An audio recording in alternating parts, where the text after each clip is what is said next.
थैली में पड़ा है तो निकालो।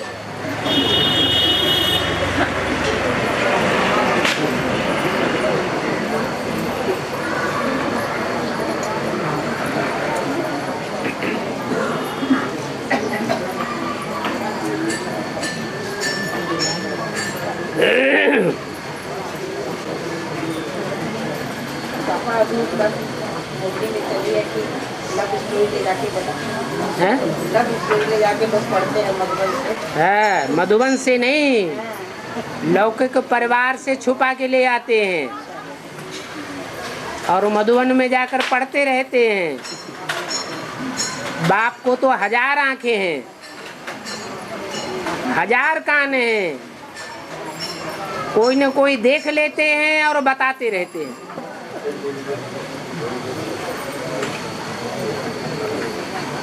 और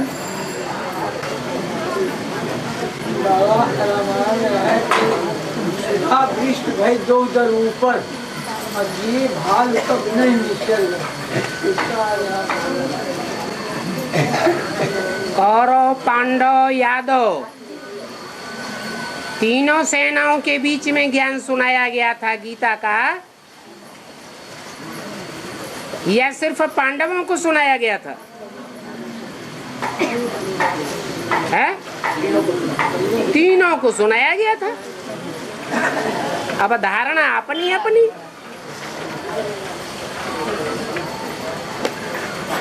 ये ज्ञान जल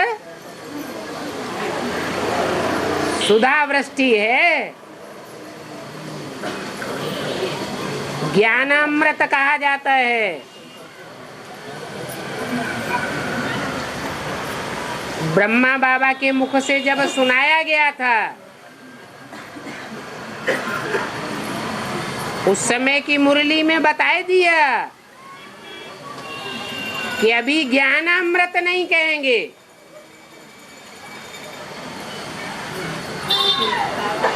अमृत तो मंथन करके निकाला जाता है।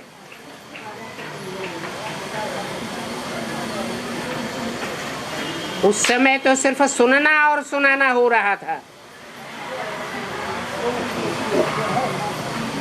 कोई भी मंथन करने वाला नहीं था।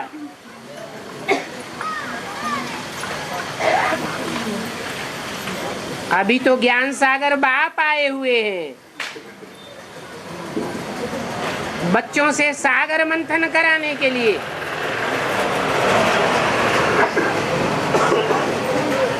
अब जो जितना मथेगा उसको उतनी प्राप्ति होगी, और मंथन भी वो ही करेगा जिसको इसका महत्व होगा। रावण संप्रदाय को राम की बातों का महत्व नहीं होता है, इसलिए बल सुधा वृष्टि होती रहे। अभी भी हो रही है। रावण संप्रदाय क्या करते हैं? एक कान से सुनते और दूसरे कान से निकाल देते, न धारण करते हैं और न दूसरों को धारण करने देते हैं। तो सुधा वृष्टि क्या करेगी?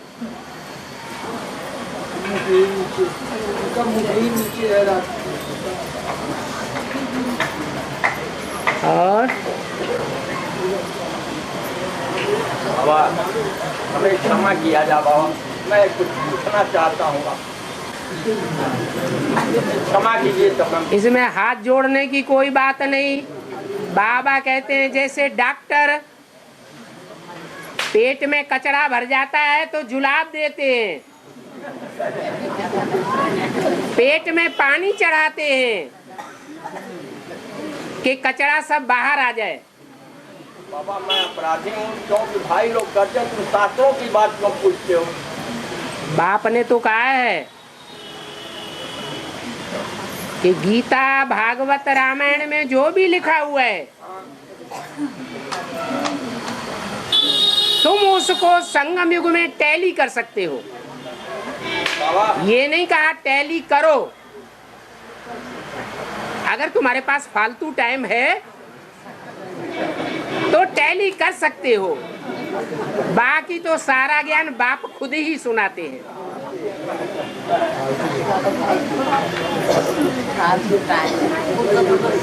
बाबा टैली मैंने पाया है। हाँ जी। कृष्ण भगवान जो हम मधुबन में बैठे हैं और कैसे बैठे हैं कि दाहिने जंघे पर में बायां पैर रख करके तवा ऊपर किए हुए हैं और उसी में बहेलिया आकर बाण मारता है। हाँ जी। इसका कोई भाई ने आपको बताया भी है कि माताओं के ऊपर आप ज़्यादा नज़र देते हैं और हम लोगों को कम देते हैं। पर आपने कहा था बात बेटा बच्चे जो है बाप को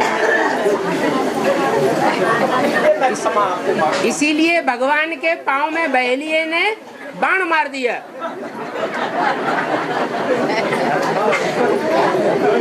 कि भगवान आकर के पक्षपात करता है। भगवान का बुद्ध रूपी पाँव भी पक्षपाती है।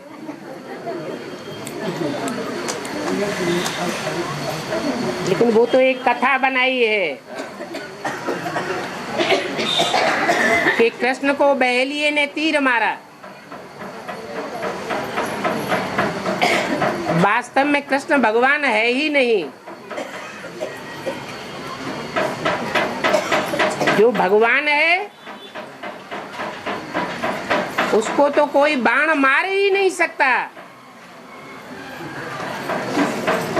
और बाण लगे भी तो वो मरने वाला नहीं है।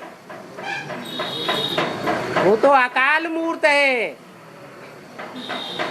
किसी के बाण से प्रभावित होने वाला नहीं है।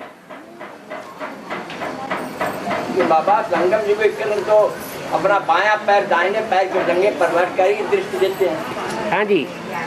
ये तो साक्षात हम लोग दिखलाई दे रहा। वो तो स्थूल बात है। ऐसे न बैठ करके वैसे बैठ जाओ, क्या अंतर पड़ता है? शास्त्रों की बात वही लिखा हुआ है। ब्रह्मा बाबा अपना दाहिना पांव बाईं टांग पर रख करके बैठते थे, तो भी उनके बुद्ध रूपी पांव में बहेलिए ने तीर मारा और हार्ट फेल हो गया। फिर ऐसा क्यों हुआ?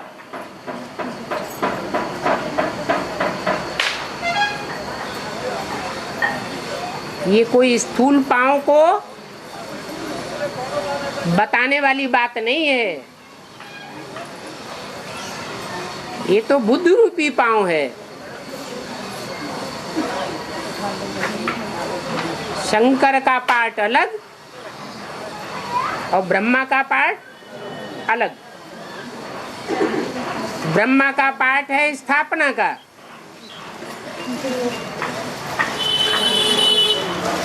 वो गुणों का दर्शन करता है या अवगुणों का दर्शन करता है?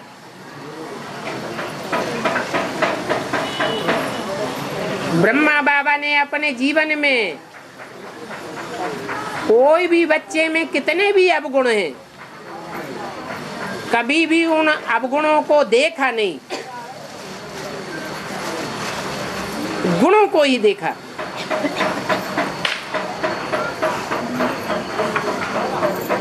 मीठा ही देखा। और ये भी एक नियम है, जो ज्यादा मीठा होता है वो गन्ना कोल्हू में पेरा जाता है।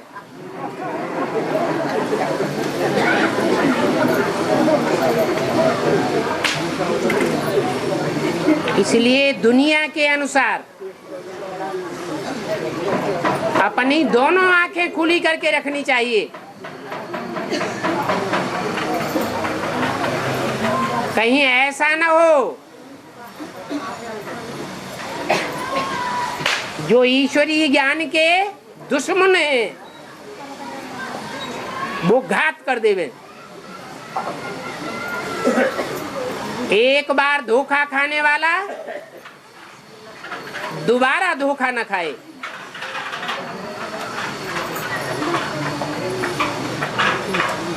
इसलिए शंकर का पाठ निराला है।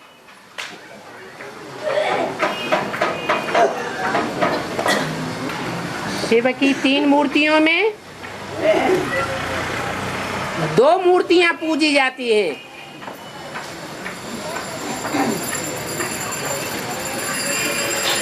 ब्रह्मा की मूर्ति नहीं पूजी जाती।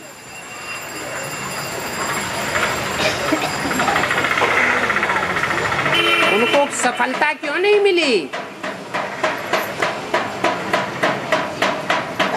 जो पूजा से बहिष्कृत कर दिया गया।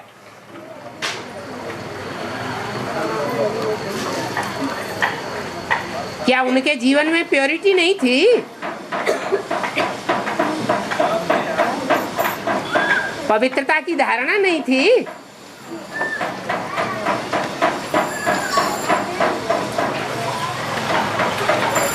पवित्रता की धारणा में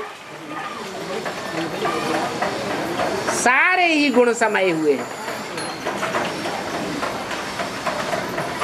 नहीं तो बाप दादा को ये नहीं कहना पड़ता कि कर्मों में ब्रह्मा को फॉलो करो और बात मेरी मानो।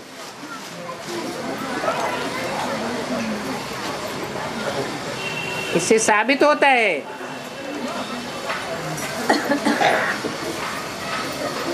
कि शंकर का पार्ट टाइगर का पार्ट है।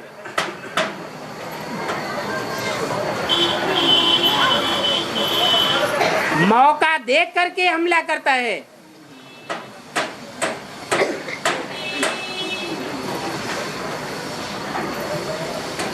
गुणों को भी मद्देनजर नहीं करता और अवगुणों को भी मद्देनजर नहीं करता।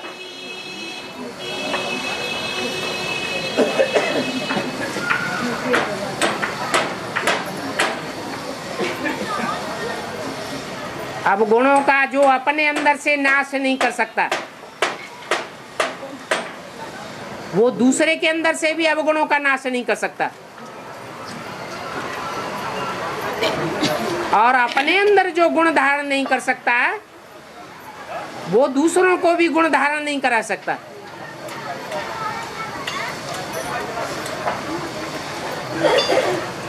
तो हर एक पार्ट अपना अपना है।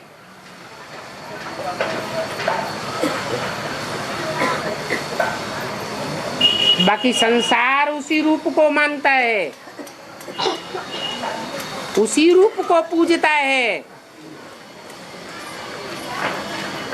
जो अपने जीवन में सफल होता है, विजय पाता है।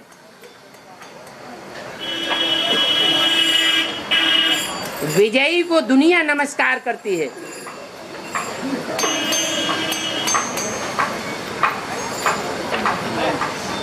इसलिए शंकर और विष्णु की पूजा होती है।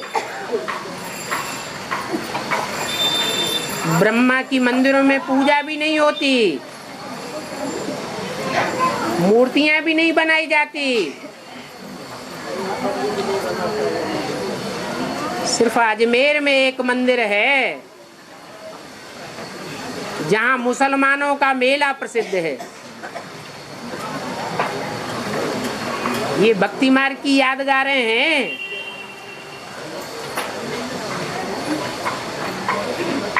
अजमेर नाम पड़ा है। अजा माने बकरी, मेढ़ माने मेढ़ा। ये भेड़ बकरियों का देश है। इन भेड़ बकरियों की मुखिया भेड़ या बकरी जिस रास्ते पर चल पड़ती है, सारी भेड़ बकरियां उसका पीछा करती हैं। ये एडवांस नॉलेज और बीके नॉलेज की बात है। एक ज्ञान के मार्ग में दीवार बन के खड़ी हो जाती है। तो उसकी यादगार इस्लामियों में और मुसलमानों में मस्जिद बना करके सामने आ जाती है। मस्जिद में क्या होता है? दीवाल ही तो होती है। दीवाल के सामने पूजा क्यों करते हो? कोई चैतन्य दीवाल हुई है जिसको उन भेड़ बकरियों ने फॉलो किया है।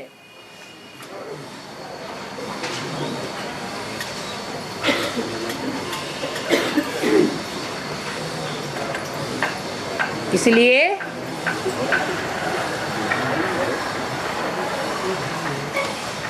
बाप के जो महावाक्य हैं, उन महावाक्यों को पक्का करके फॉलो करना चाहिए।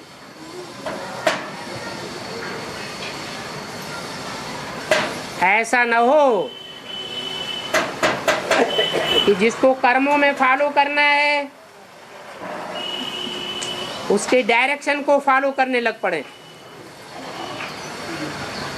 और जिसके डायरेक्शन को फॉलो करना है उसके कर्मों को फॉलो करने लग पड़े।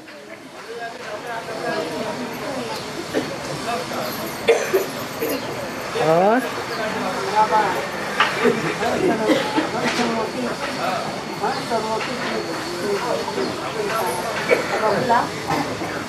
बगुला गंध खाते हैं, मरी हुई मछली खाते हैं, एक टांग पे खड़े रहते हैं। देखने वाले समझते हैं बड़ा अच्छा तपस्वी है, परंतु जैसे ही मरी हुई मछली आती है बहती हुई, फटाक से गड़प कर लेता है। ऐसी मरी हुई मछलियां इस ज्ञान में बहुत चल रही हैं। देखने में आती हैं कि ज्ञान जल में तैरती भी हैं, परंतु हैं मरी हुई।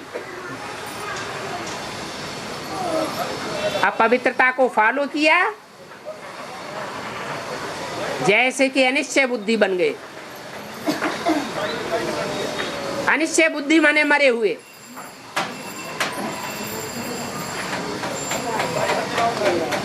जो बगुले होते हैं वो उन मरी हुई मछलियों को खाने लग पड़ते हैं, कोई की बात नहीं सुनना चाहते।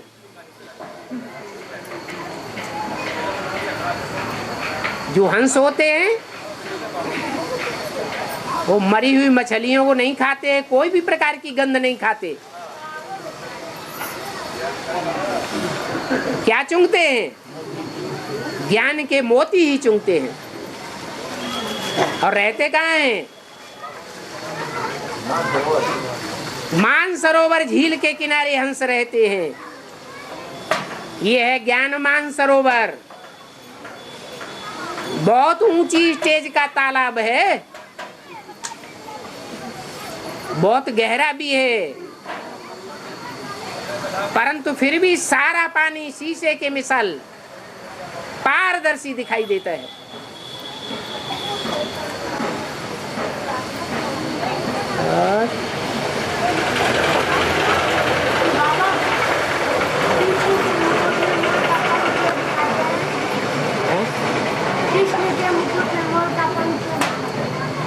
अरे तुम मुरली तो सुनती नहीं है, न देखती है ABCD, बार बार वही बात पूछती है। जो मोर है वो आज भी भारत का राष्ट्रीय पक्षी है।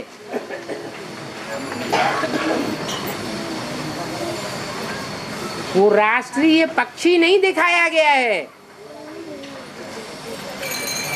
कृष्ण के मुकुट में क्या दिखाया गया है?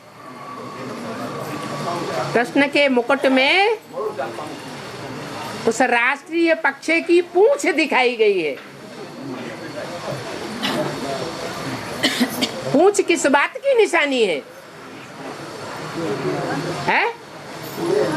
देह अभिमान की निशानी है पूंछ।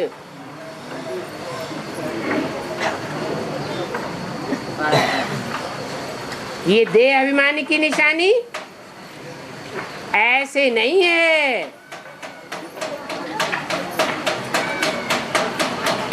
कि संसार में संगमयुगी कृष्ण के रूप में प्रत्यक्ष होने वाले में पुरुषार्थी जीवन में देह अभिमान होता ही नहीं।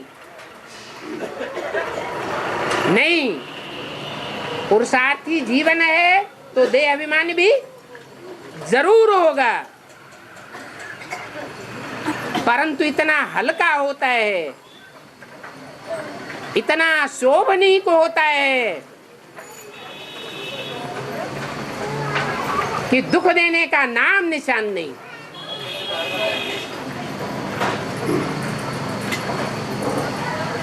नहीं तो देह अभिमान बहुत दुख देता है।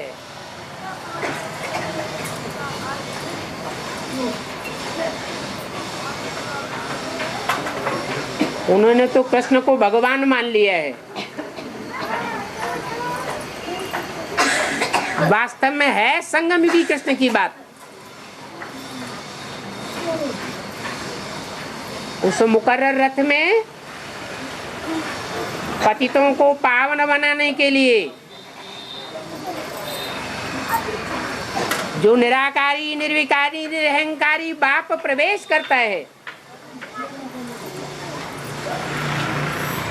वो ऐसा तरीके से संग का रंग लगाता है जो संग लेने वाले को दुख का नाम निशान नहीं होता।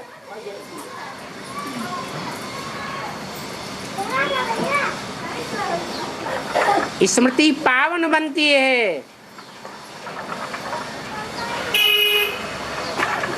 स्मृति में लेश मात्र भी अपवित्रता की वासना नहीं आती।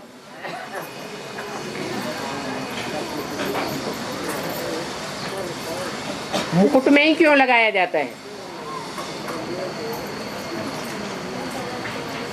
ये मुकुट कहो, ताज कहो, ये जिम्मेवारी का ताज है।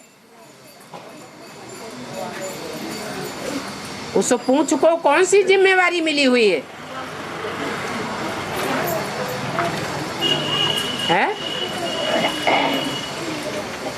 उस देह अभिमानी की पूंछ को ये जिम्मेवारी मिली हुई है कि संग का रंग लगा करके जो भी राज परिवार है, उन राज परिवार की आत्माओं को पतित से पावन बनाना।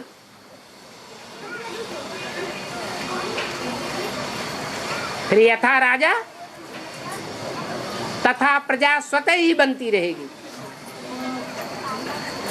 ये 16,108 का परिवार है, जो राज परिवार बाप आकर तैयार करते हैं राजयोग से।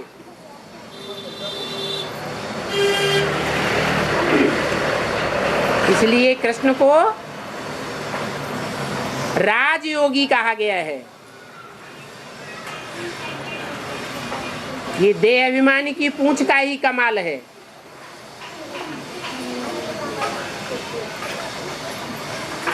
कृष्ण कहो,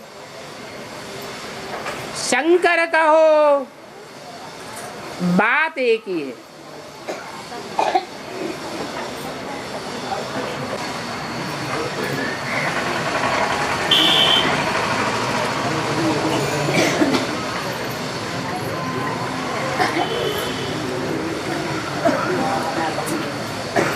हमारे यहाँ गीता पाठशाला ज्यादा भी पढ़ता है, हर रविवार को कार्यक्रम बनाया। जिनको गीता पाठशाला नजदीक पड़ता है,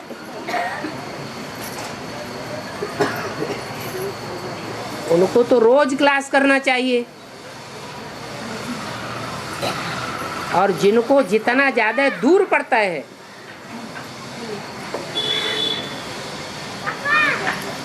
वो रोज नहीं कर सकते हैं तो सप्ताह में 2 बार करें। ज्यादा दूर पड़ता है तो सप्ताह में 1 बार करें। सप्ताह में 1 बार करें। लेकिन रेगुलरिटी और पंक्चुअलिटी देखी जाती है। उससे साबित होता है कि ईश्वरीय पढ़ाई का कितना महत्व है।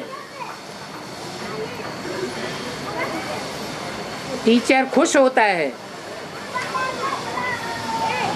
सप्ताह में भी एक बार अगर जाते हैं और रेगुलर और पंक्चुअल होकर जाते हैं तो भी रेगुलरिटी कही जाएगी।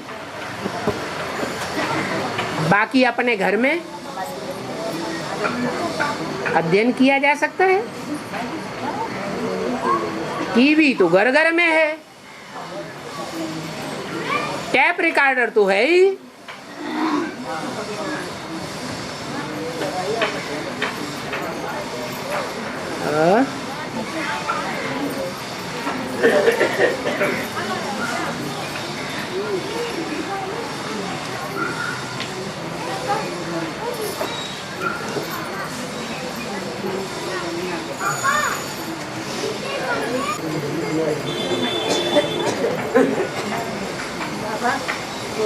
क्योंकि माता के गर्भ से तो जन्म लिए थे कृष्ण भगवान और पालना उनके दोनों माताओं में अंतर ये रहा कि वो वियोग वो मिल रहे थे और वो माता गर्भ का पूरा प्रेम देते थे। तो दोनों माताओं में तो एक में जन्म किया एक में पालना किया, तो दोनों को बराबर समान अधिकार होना चाहिए।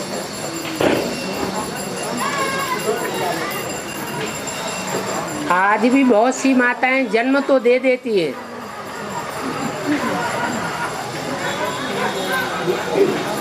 क्योंकि बीज पड़ा है तो जन्म तो देना पड़ता है। जन्म देना बड़ी बात है या पालन करना बहुत बड़ी बात है? अभी तो आप कुछ और पे पूछ रहे थे।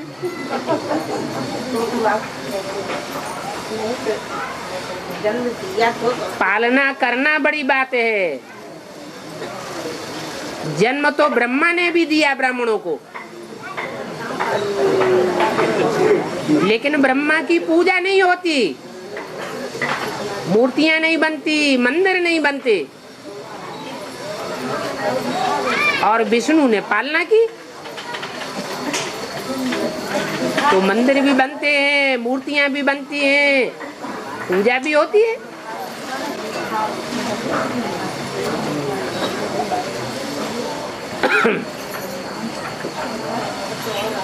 और बाबा जैसे भक्ति मार्ग में 9 दिन नवरात्र रहते हैं, भक्ति मार्ग में नवरात्र रहते हैं। हाँ जी। तो 9 कन्या को खिलाते हैं। हाँ जी। हाँ। भक्ति मार्ग नवरात्रों में 9 कन्याओं का चुनाव किया जाता है, उनकी पूजा करते हैं, उनको खिलाते पिलाते हैं।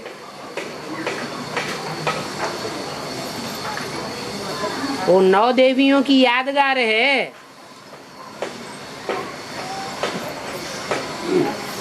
सन्यासी भी उनकी पूजा करते हैं।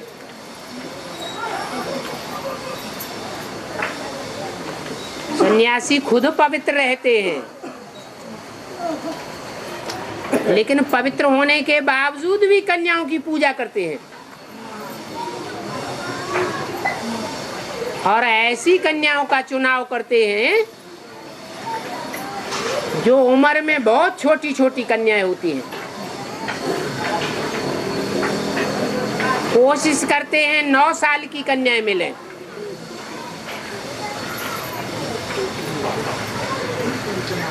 बच्चा बुद्धि।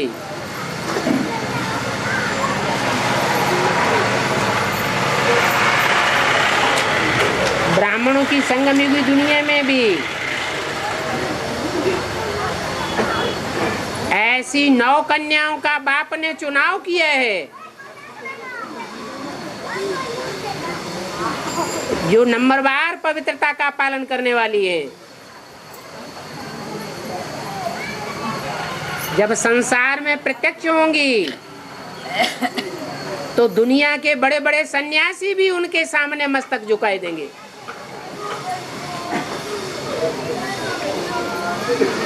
दुनिया में भक्ति मार्ग में जो भी भारत में चल रहा है वो सब कहाँ की यादगार है? संगम युग की यादगार है।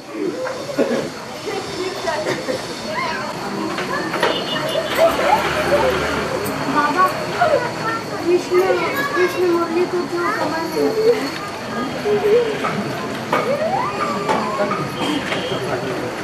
कृष्ण मुरली को कमर में ही रखते हैं, ओठों पे नहीं रखते क्या है?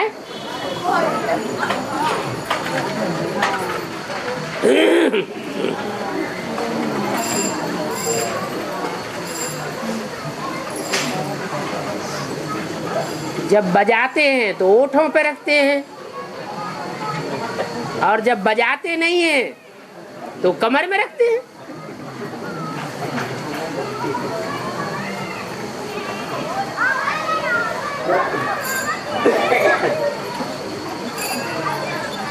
और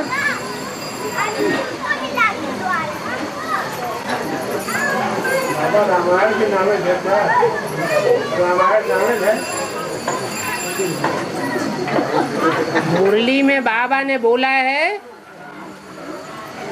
रामायण तो ऐसे बनाए दिए है जैसे नावल।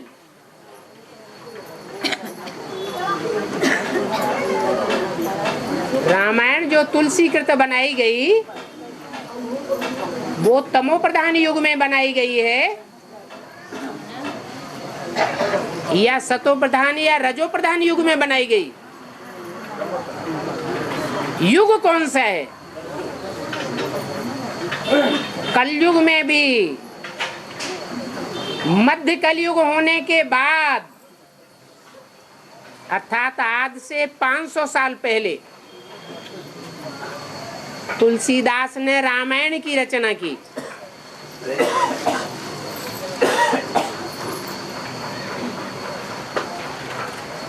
और उस युग में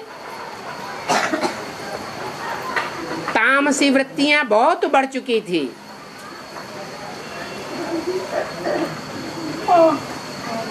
इतनी बढ़ चुकी थी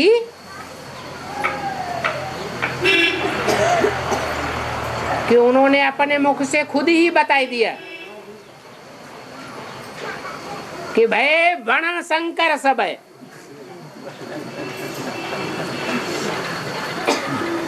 सब वर्ण शंकर हो गए, व्यभिचारी हो गए, शूद्र हो गए। यही बात बाबा बताते हैं। शूद्र कौन से युग में होते हैं? कलयुग में शूद्र होते हैं। तुलसीदास ने जो अनुभव किया और जब अनुभव किया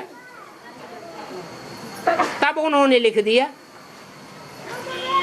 कि सब वर्ण शंकर हो गए, सब शूद्र हो गए, सब व्यभिचारी हो गए। तो व्यभिचारियों की बुद्धि कैसी चलेगी? मन बुद्धि व्यभिचारी होकर के कर्म कराएगी या अव्यभिचारी कर्म कराएगी? है? तो गलत तो नहीं कहा। और बाबा ने भी बोला है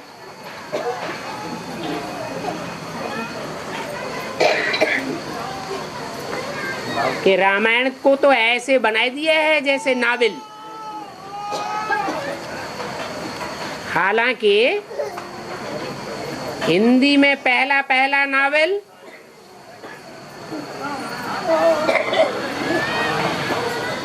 चंद्रकांता संतति लिखा गया है। उससे पहले कोई नावल हिंदी में नहीं लिखा गया था।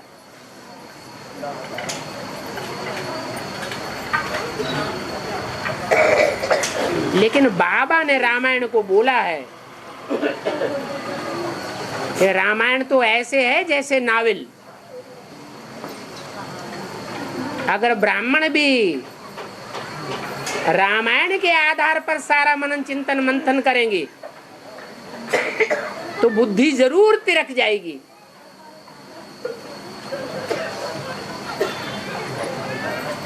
क्योंकि जो भी मंथन करें वो बाप से वेरीफाई भी कराना चाहिए,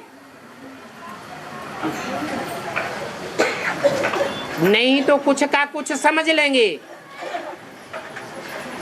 और पुरुषार्थ उल्टा हो जाएगा।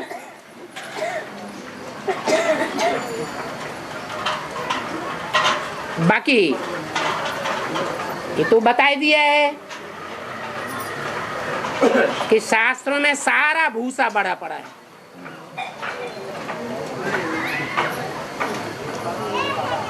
उसमें से जो दाना दाना है वो निकाल करके बाप बताते हैं, सार सार निकाल करके बाप बातें बताते हैं, बाकी सब भूसा है।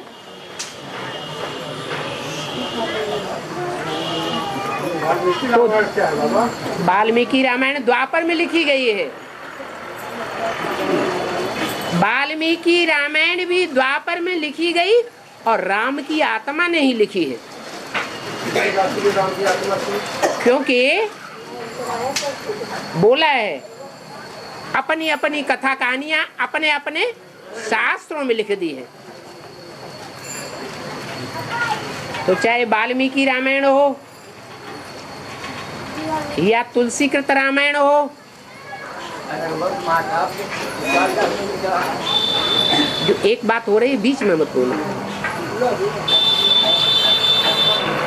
वो युग युग का फर्क है।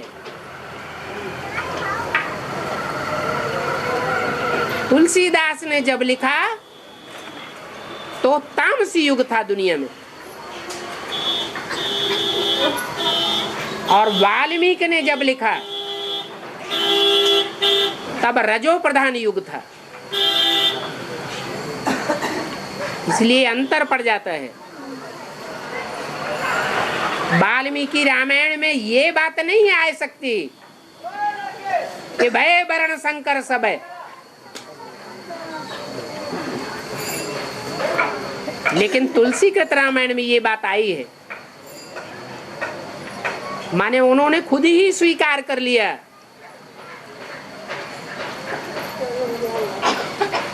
कि सब वर्ण शंकर हो गए, उनमें मेरी आत्मा भी शामिल है।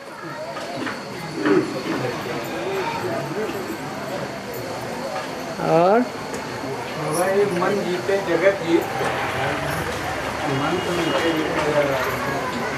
मन माने ब्रह्मा, विष्णु माने संस्कार, और बुद्धि माना तीसरा नेत्र शंकर।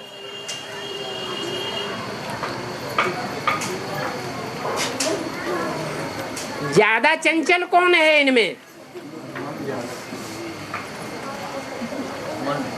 ये मन रूपी ब्रह्मा रूपी घोड़ा को अगर कंट्रोल कर लिया, ज्ञान की पूरी लगाम डाल दी, या यूं कहें कि सिर्फ एक बात, एक भूल बुद्धि में अच्छी तरह बैठा दी कि गीता का भगवान कौन नहीं, कृष्ण नहीं। जो बात कृष्ण वाली आत्मा की जहन में 63 जन्म की भरी हुई है, संस्कार पक्के हुए पड़े हैं,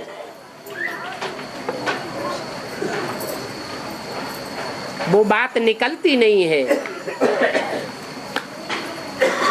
अगर निकल जाए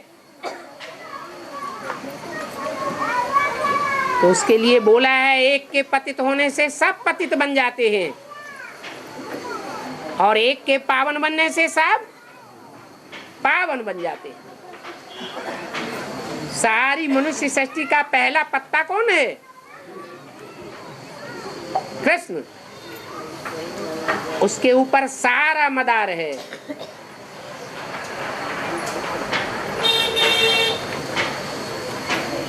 बाप बांधा हुआ है बच्चे को साथ लेकर के चलने के लिए। कृष्ण बच्चा है, राम बाप है।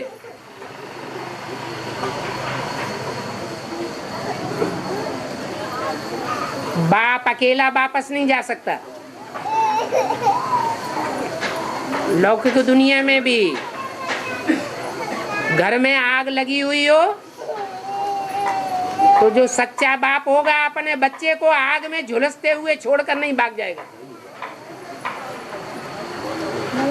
बच्चा बाप का प्राण होता है।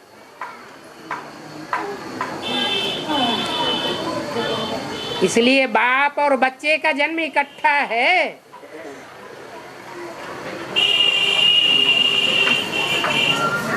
ये कृष्ण बच्चा है और राम बाप है। दोनों का प्रत्यक्षता रूपी जन्म इकट्ठा होगा। संसार जानेगा ये हीरोइन का पार्ट है और ये हीरो का पार्ट है।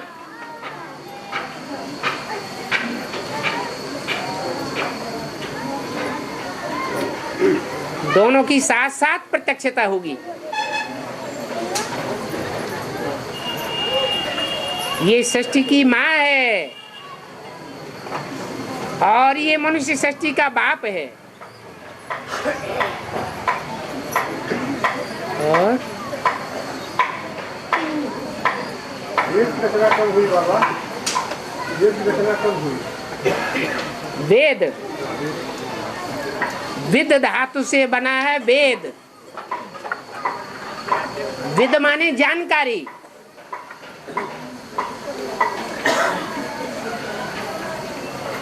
जानने को कहा जाता है वेद।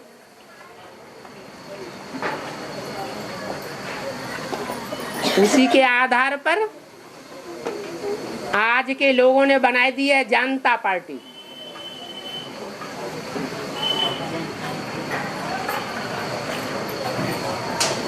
वास्तव में है बेहद की जनता पार्टी,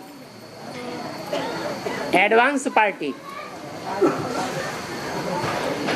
वो जनता पार्टी का उद्भव कौन से सन में हुआ था? है 76 में। और बेहद की जनता पार्टी का उद्भव भी कब हुआ था? है 76 में। उस हद की जनता पार्टी का जो उद्भव करता था जयप्रकाश नारायण,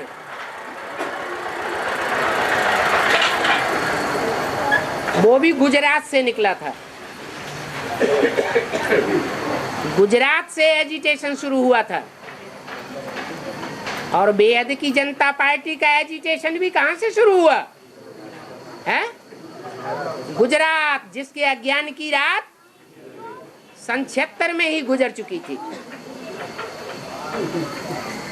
और साथ ही था कृष्ण मुरारी देसाई, वो भी गुजराती था। यहाँ एडवांस पार्टी में भी देसी आत्मा कौन है? शुद्ध देसी आत्मा राम की है या कृष्ण की है? है? राम, वो विश्व पिता है,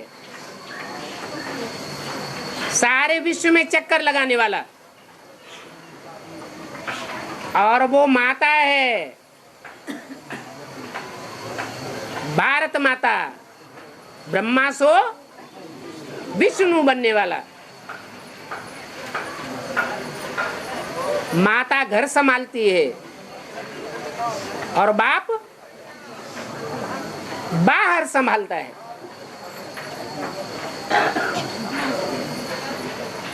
बाप के संभालने से ही बाहर संभलेगा। माता घर देखती है। तो जो ब्रह्मा की सोल है वो माता है। उससे जास्ती सहन शक्ति और कोई मनुष्य आत्मा नहीं करती है।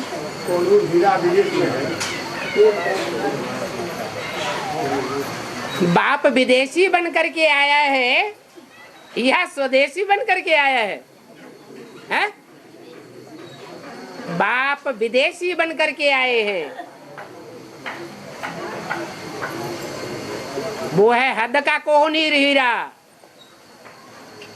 और ये है बेहद का को है नूर हीरा।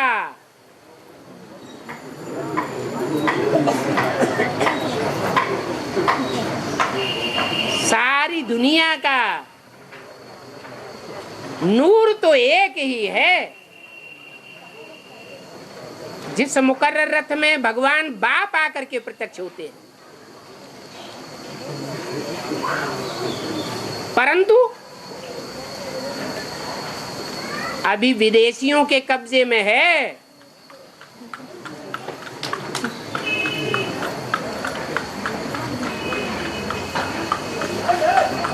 विदेशियों का राज्य है।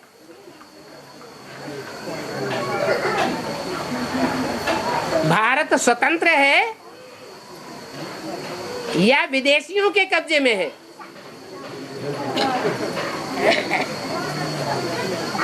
भारत अभी भी विदेशियों के प्रभाव में है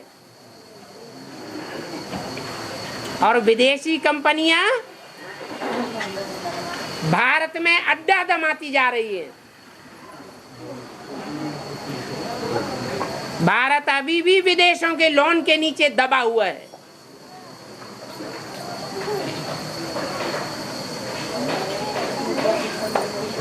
तो कोहिनूर हीरा वो जड़ अभी भी विदेश में पड़ा हुआ है और जो चैतन्य है नूर हीरा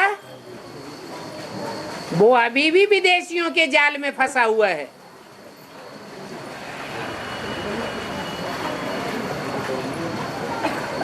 और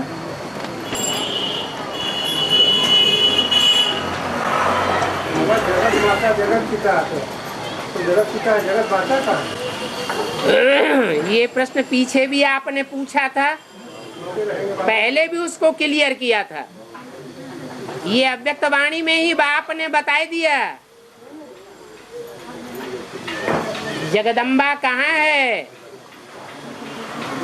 अभी घूंघट में है। घूंघट से बाहर आएगी या नहीं आएगी पता नहीं। ज्ञानी तू आत्मा बाप के बच्चे ये बोलेंगे पता नहीं। जगदम्बा महाकाली का रूप धारण करती है तो पता नहीं, सब भूल जाता है।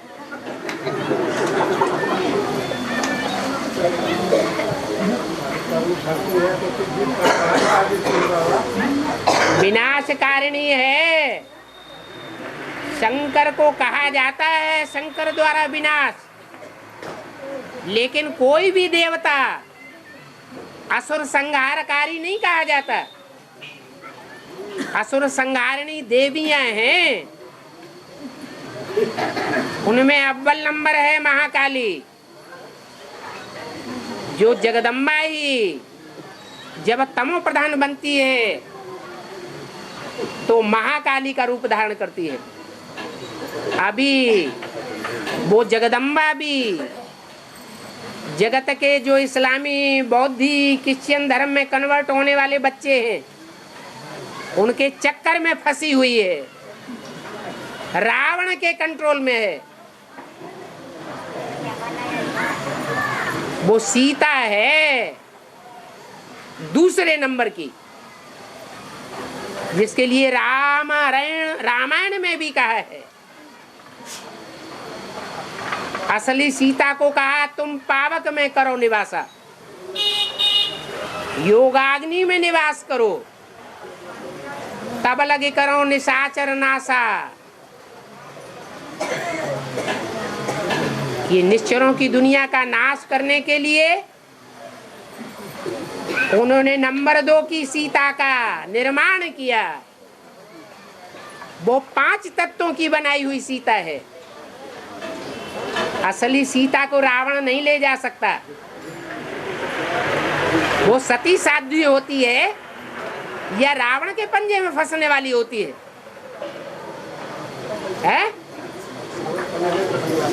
हाँ, सती साध्वी। हाँ, जो आर्टिफिशियल सीता बनाई जाती है 5 तत्वों की, वो जड़त्वमयी बुद्धि वाली होती है। उसका दूसरा नाम है प्रकृति, कुदरत। रावण के 10 शीश दिखाए जाते हैं। 5 शीश हैं काम, क्रोध, लोभ, मोह, अहंकार, माया के 5 सिर। और 5 शीश हैं प्रकृति के 5 तत्व, पृथ्वी, जलवायु, अग्नि, आकाश। इन 5 तत्वों का संघात रूप है जड़ तत्वों से बनाई हुई सीता। वो जड़त्वमयी बुद्धि वाली है या भगवान बाप को पहचानने वाली है? जो जड़त्वमयी बुद्धि वाली सीता है, वो मुख से भले कितना भी ज्ञान सुनाए, जीव कितनी भी लंबी हो, लेकिन अंदर से बाप को नहीं पहचानती, इसलिए छोड़ जाती है। रावण संप्रदाय के बच्चों के कब्जे में आ जाती है। और ये कोई नई बात नहीं है, बाबा ने बोला हुआ है।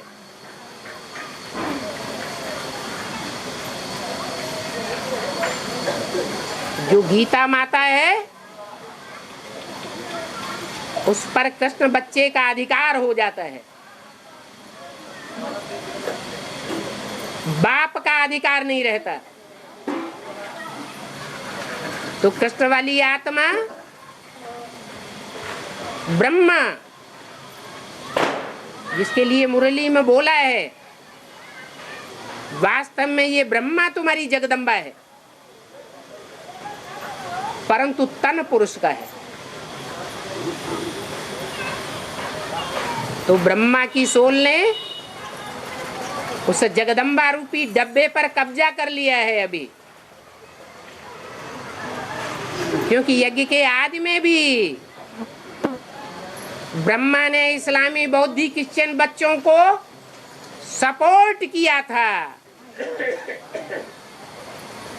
उन्हीं बच्चों के अंडर में अभी जगदम्बा भी फंस जाती है। इसलिए शास्त्रों में आया है कि सीता को रावण ने चुरा लिया, परंतु ये भी बता दिया कि जड़त्वमयी सीता को रावण चुराता है। नहीं तो बाप ने बोला है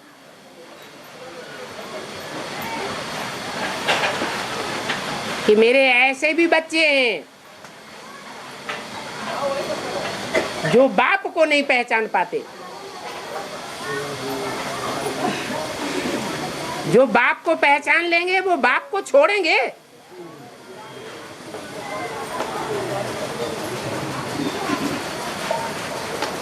इसलिए अभी अव्यक्त वाणी में भी बताया, संदेश में भी बताया कि माया बेटी ने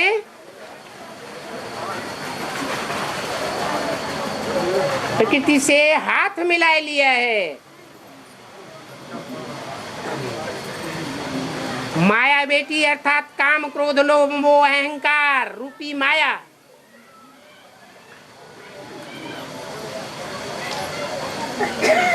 और उसने बुद्ध रूपी हाथ मिलाया है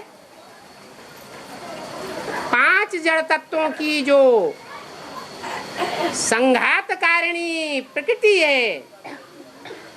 प्रकृति कहो, पृथ्वी कहो, 2 नंबर की सीता कहो, उससे हाथ मिला लिया है। इसलिए हाथ मिलाया है अकेले माया तो कुछ भी नहीं बिगाड़ सकी, जीते जी भी कुछ भी नहीं बिगाड़ सकी। ब्राह्मणों की दुनिया का, एडवांस पार्टी का। अब शरीर छोड़ने के बाद हाथ मिलाया है प्रकृति के साथ, तो प्रकृति ज्यादा पावरफुल है या माया ज्यादा पावरफुल है?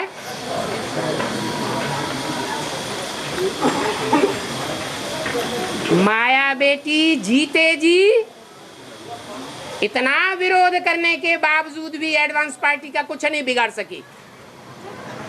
दिन दूनी रात चौगुनी बिना किसी एडवर्टाइजमेंट किए एडवांस पार्टी बढ़ती जा रही है। लेकिन अब प्रकृति से हाथ मिलाया है,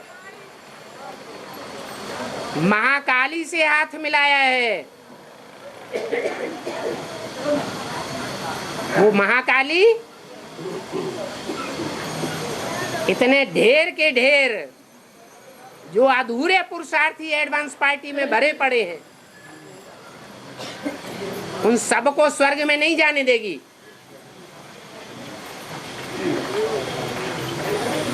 विनाश का तांडव नृत्य करेगी।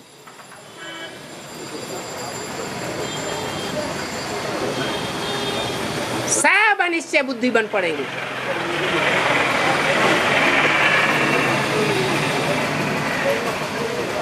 नई दुनिया का जो संगठन तैयार होगा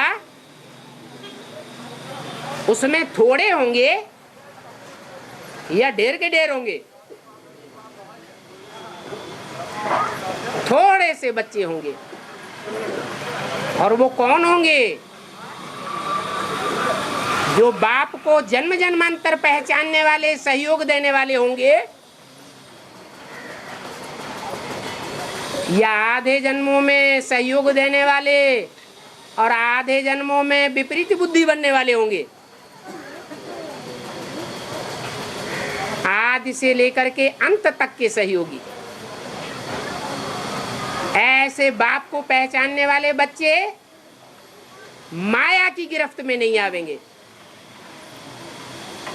बाकी अंतिम जन्म में तो माया किसी को नहीं छोड़ती।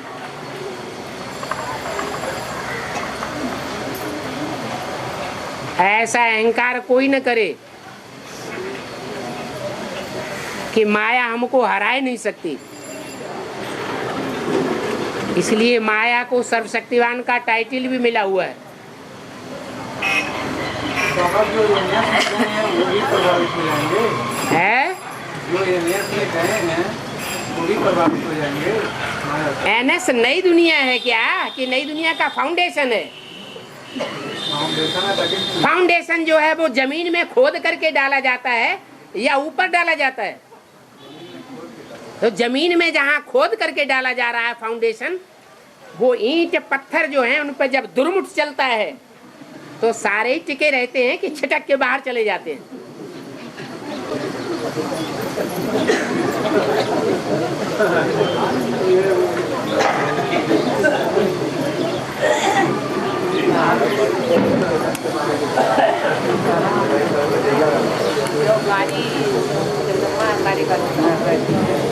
और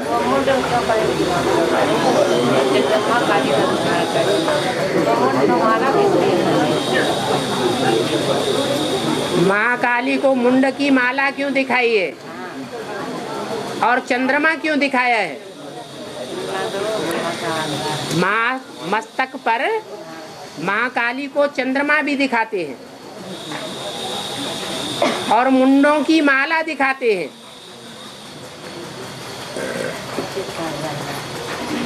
असुर संहार कारिणी है तो असुरों का गला काटेगी या नहीं काटेगी?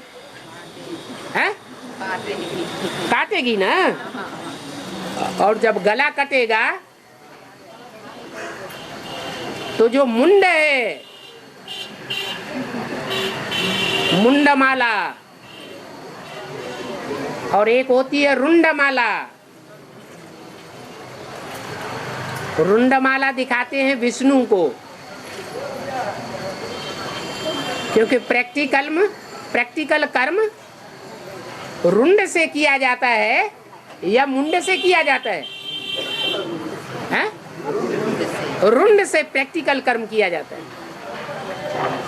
तो जो प्रैक्टिकल कर्म करने में पवित्रता को फॉलो करने वाली आत्माएं हैं, पवित्रता के आधार पर प्रैक्टिकल जीवन बिताने वाली आत्माएं हैं,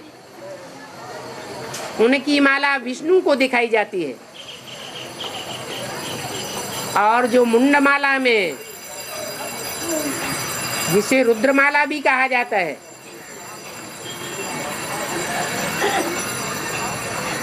जिनके संकल्पों में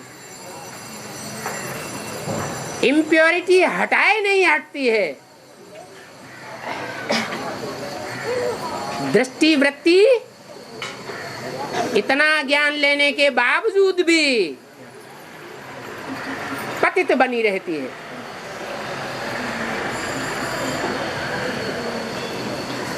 ऐसे आसुरी मनुष्यों की मुंडों को, देह अभिमान को अलग करके उनकी आत्मा को धारण करती है या त्याग देती है।